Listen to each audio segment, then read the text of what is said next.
ধন সম্পদ, সাফল্য, খ্যাতি আর প্রাচুর্যে মানুষের জীবন যখন ভরে যায় তখন অতীতকে অনেকেই ভুলে যান। এই ভুল কেউ স্বেচ্ছায় করেন, কেউ বা নিজের অজান্তেই।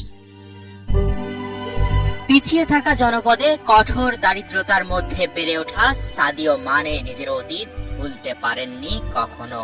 মানুষের পাশে থেকে হাতে হাত রেখে চলাটাকেই জীবন হিসেবে নিয়েছেন সেনেগালের এই ফুটবলার।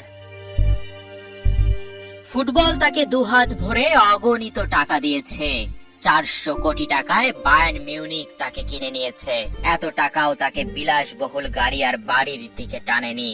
সব সময় চেয়েছেন আশেপাশের মানুষ যেন এর সুবিধা কিছুটা হলেও ভোগ করতে পারে।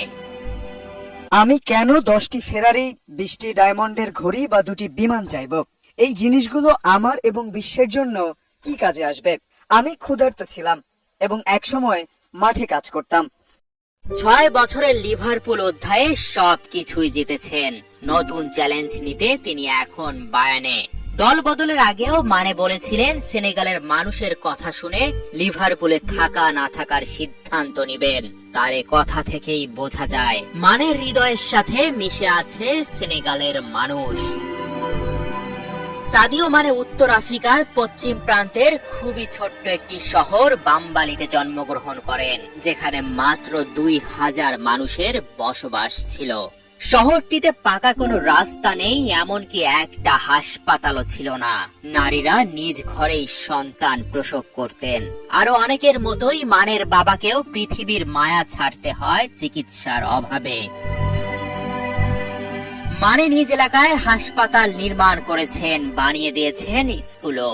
আধুনিক যুগের সাথে তাল মেলাতে সেই স্কুলের প্রতিটি শিক্ষার্থীকে একটি করে ল্যাপটপও দিয়েছেন। নতুন একটি গ্যাস স্টেশনেও অর্থায়ন করেছেন তিনি। ডাকঘর, খেলার মাঠ করে দিয়েছেন। এমনকি শহরের জন্য 4G নেটওয়ার্কের ব্যবস্থাও করেছেন। সেনেগালের অতি দরিদ্র এই অঞ্চলের সবাইকে মাসে 70 ইউরো করে দেন। নিজ এলাকার মসজিদে টয়লেট পরিষ্কার করতেও দেখা গিয়েছে তাকে। তারকাই ফুটবলার এভাবেই মানুষের পাশে থেকে আনন্দ খুঁজে পান। 2019 সালের এক সাক্ষাৎকারে উঠে এসেছিল তার গভীর জীবন বোধের কথা। আমার অভিনব গাড়ি, বিলাসবহুল বাড়ি, ভ্রমণ এবং বিমান দেখানোর দরকার নেই। জীবন আমাকে যা দিয়েছে, আমার লোকেরা তার কিছুটা হলেও পাবে, এটাকেই প্রাধান্য দেই আমি। কাতার বিশ্বকাপে নিজ দেশের হয়ে প্রতিনিধিত্ব করবেন এক সময় খালি পায়ে ফুটবল খেলা ছেলেটা।